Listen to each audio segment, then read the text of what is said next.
Hedy Matters.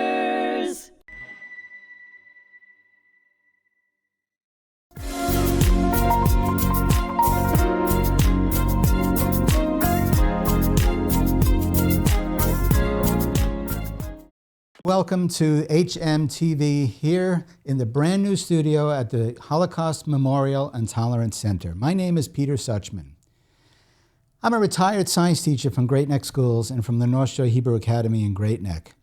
And the name of our series is Kinder People, Kindest People. And I'm here with Hedy Pagremanski Page, one of the kindest people I've ever met. Hedy, I would love to learn a little bit about your background. Okay. If we can start with a little bit about Vienna and go from there. What intrigued me most was the title Beschert. So let me speak of that. Okay. When I was 8 years old, Hitler came to Vienna, and suddenly the world changed. I wasn't allowed to go to school. I was warned about being on the street. We couldn't go to the park. And I knew something was wrong because people were nice. And it occurred to me as an 8-year-old, they were only nice because they knew me. And the people they were not nice to were the ones they didn't know. But I loved drawing. And I thought if I make drawings of everybody I know, then those people would never be hated. And the world would be fine. And so I began to draw everybody I knew. The end result was I became a good artist, but the world did not stop hating each other. And I decided at some period of time that I would want to go to Israel. Luckily enough, we first had visas from an uncle to go to Panama. And we did. And I was very lucky. I went to a wonderful school run by Swiss nuns. And they liked us. And it occurred to me that if they like you, nobody will ever hurt you, and that it was my job to go into the world and draw everybody, because at least those people would be safe. And later on it occurred to me, there needs to be a story to go with it, but the story has to belong to the people who are pictured. And as things became public of what was happening in the world, I became frightened. And I thought I would like to go to Israel. I never had a country before, and it should be Israel. And so I went to a kibbutz training camp. It was run by a woman named Hadassah, and her husband named Avram. And they were wonderful people. And I still knew nothing.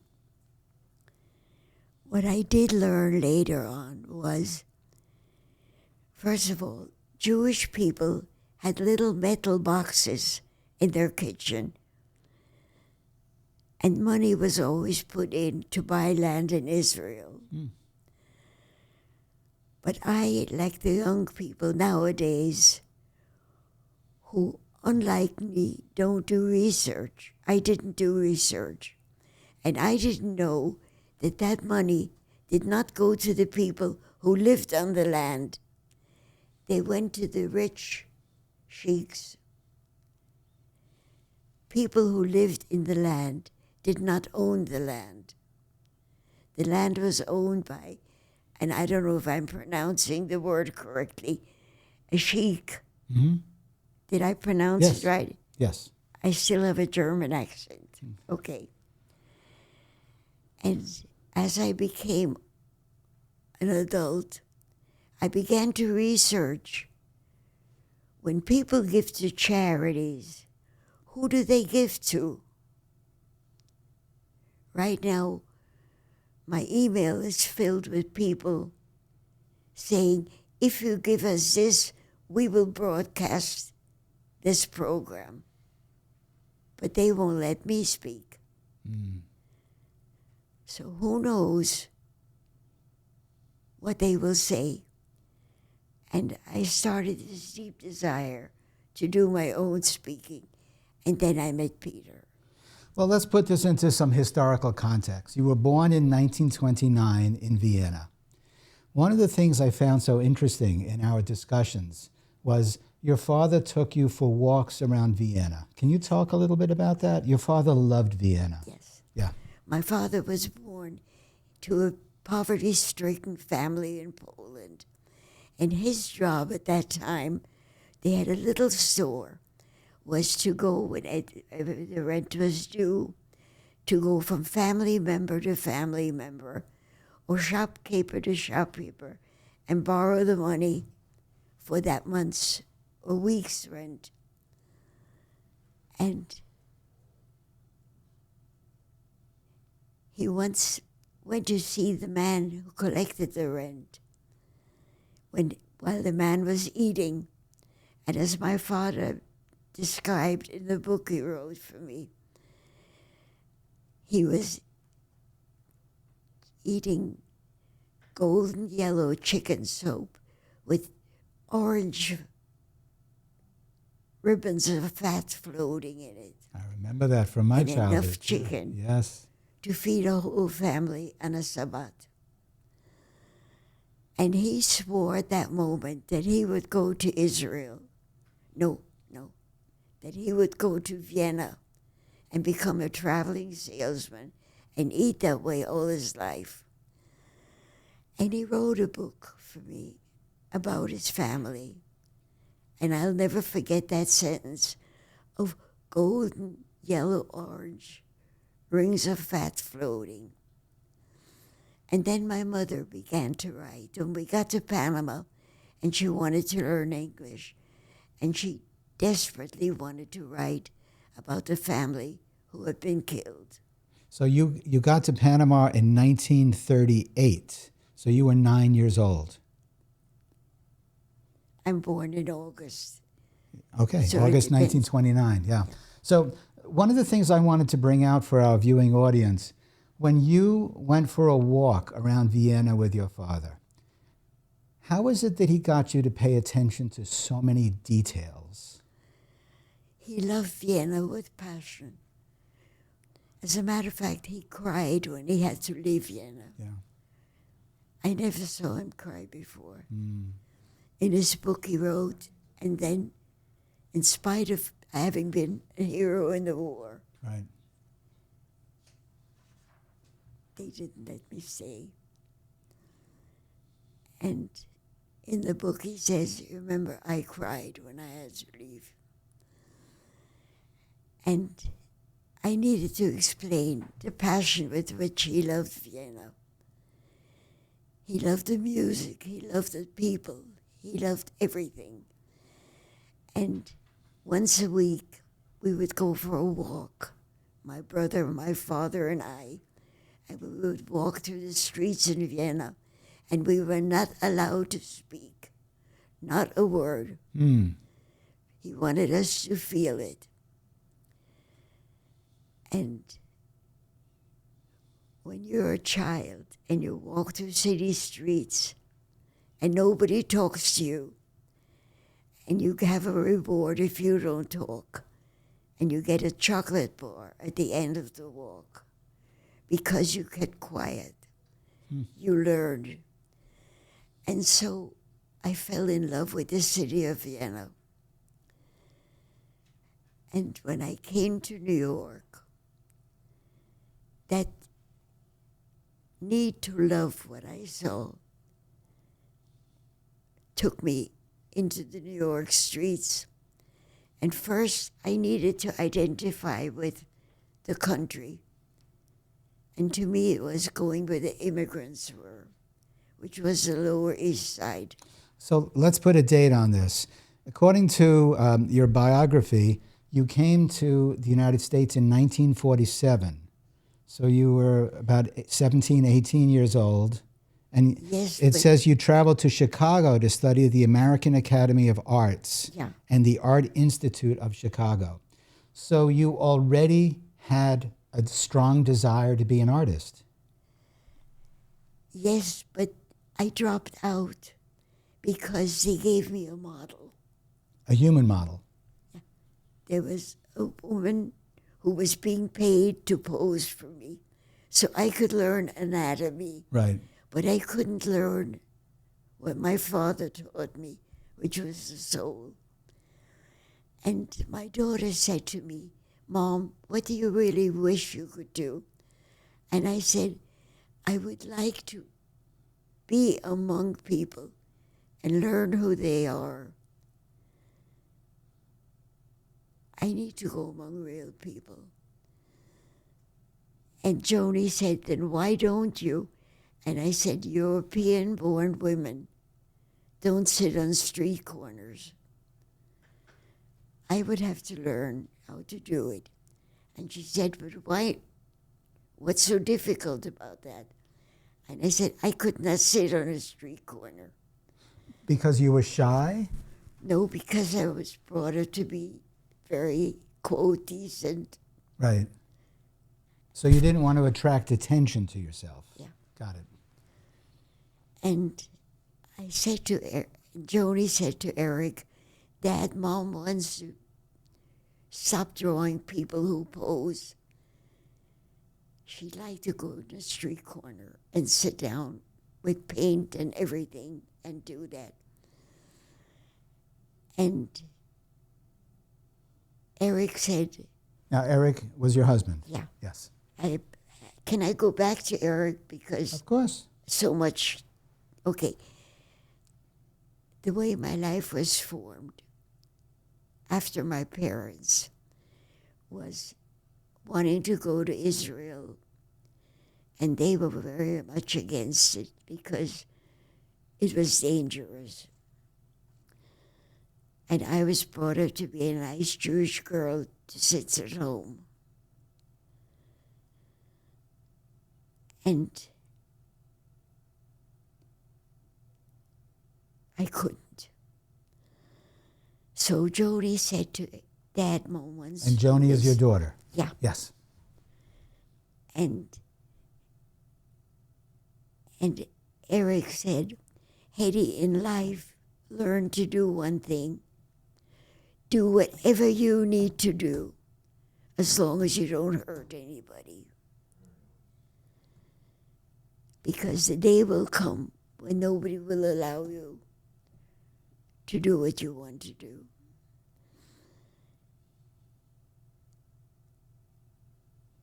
On the way to Israel, I met Eric in New York in a group called HMTC. And he did an absolute third degree on me. He asked me so many questions. And when he proposed, he said I could no longer be around hate of any kind. I had to question to see if you had carried hate, because then I couldn't live with you. And then he proposed. And I knew the way he was, I could shape my life with him, because he could not take hate. He could not take anger. And the painting which I will speak about is really in Eric's name, because he said to me, when people ask me about the concentration camp, I don't speak, because I was there. I don't have to go back to it. I want to go away from it. And Hedy, you had joy in you, and I just needed joy. And just recently, about 2 years ago, he said, Hedy, let's do a painting. Let's do a painting to show who we are. Because the only people who are on television and in newspapers are people who've committed acts against others. Mm. The people we know and the people we are do not. There should be a painting of us so that when history goes and speaks about this period of time, they'll tell you all about the Holocaust. They'll tell you about slavery. They'll tell you about people going to schools and shooting children and teachers. Let's give the world the other side of us.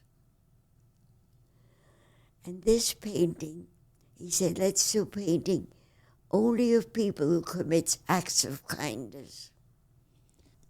You started out not being comfortable painting the human form, but I've seen your paintings.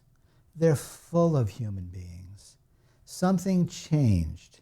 And not only are you painting humans, but you're painting areas of the Lower East Side in Manhattan. If I remember correctly, you painted 41 paintings and one intersection on the Lower East Side. Because I could park there. You sat on the sidewalk, you parked yourself, and you painted what you saw with incredible detail. And the detail comes from your father walking you through Vienna, not talking, just looking and taking it all in. Yeah. So when you look at your paintings now, you see the detail, not only in the buildings, not only in the sky, not only of the cars and the signs, but of the people. And if I understand correctly, every person you paint is a person that you spoke to, and you captured their story in the painting.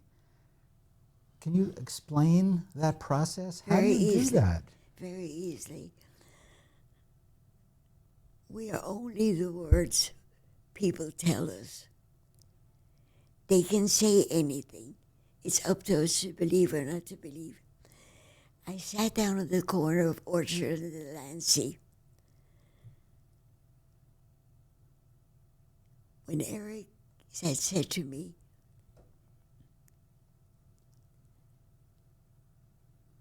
don't tell people who they are. Let them tell you. And one of the shopkeepers came over to me and said, is that going to be for sale? And I never thought anybody would want to buy it because it was a slum area, Orchard and Delancey. It was not the Plaza Hotel. I understand. Which, by the way, succeeded when I did paint that. Ah. But Eric, when the children, my two children, are asked about Eric, what he learned about concentration camp, he tells one story, which they'll still tell you. There were two washerwomen who had a big pot of boiling water, and the soldiers would throw their uniforms in there, and they would wash the uniforms because nobody could afford a launder. But in back they had another big pot filled with food, cooking in soup. And when the guards were not there, he would call us prisoners one by one in there, and give us a bowl of soup. And that's all I want you to remember of concentration camp, because there are other people. I want you to know that other people exist, and nobody mentions them, but we do. And if you speak to Joni, she can tell you in detail about the soup. So I want to put this in perspective. You've painted, what, 92 paintings? Yes, but only 41 were of the Lower East. Okay, but your paintings are in the Museum of the City of New York, Francis Tavern Museum, Goldman Sachs, I think, hired you to do a painting, the Hebrew Free Loan Society, the Museum of American Finance, the Loring Gallery, the Museum of the City of New York, the Tenement Museum, Henry Street Settlement, Barnard. The list goes on and on and on. Your paintings are telling your stories all over. It's incredible. But only the real people. And they told me their stories. Right, and you captured them. And I respect them. Yes. I have so much respect for our humanity. Because in spite of the Hitlers and the Stalins, I won't mention today's politicians. No, let's not do that. But in spite of them, we give soup. Yeah. Both of my parents were Kindertransport from Vienna. That's another story like that. I'd like to get to, perhaps in the second episode, the story of Beschert and the meaning of what it means to you, what it means to me. But my mother always said, when things took a downturn, she always said, remember, there's more good people than bad people. My mother had a very optimistic attitude, and my father did also. Right. So they were being realistic. Yes, yes. So what I would like to explore more is the why did you choose that intersection? It was Delancey and Orchard Street. Okay. What was it about that corner? 40 years you spent there painting, yes? I forgot how many years, but it's 41 paintings. 41 paintings. Each one took over a year. Each one took over a year? But wow. I would do 3 at the same time. So those 3 might take 5 years. Wow. Okay? But it is we who are fascinating. Not the buildings, but the stories people tell you. It's how I met you. Yes. And the stories, unless the person themselves tells you the story, is not to be believed. Hedy, we're winding this episode down now. Let's talk about a gentleman named Lee Winters. He's another reason. He's the reason you and I found each other. Exactly. Can you tell us very quickly now? I'd love to. Good. I went on the boardwalk. This is the Long Beach Boardwalk. Long Beach Boardwalk. And was sketching people. Right. And this man came over to me and he said, my name is Lee Winters, and what you do with pencil and paint, I am fascinated by people. I ask people questions and I write about them. And I said, sure. And he asked me questions, and one of them was Vienna. And sometime later he called me and he said, Hedy, have you ever heard of the Kindertransport? And I said, no. He said, I have friends from Vienna. And he told me about the Kindertransport. And he said, would you like to meet them? And I said, I would love it. And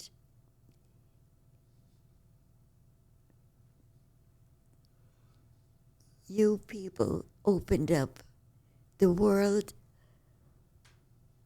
I escaped from. Right. And I remember calling my family and saying, by the way, we have an extension to our family. And you have to meet them because they wrote about what happened that I escaped from. Right. And Kenny has a business on television by himself, Kenny is your son. my son, and he has no time for anything.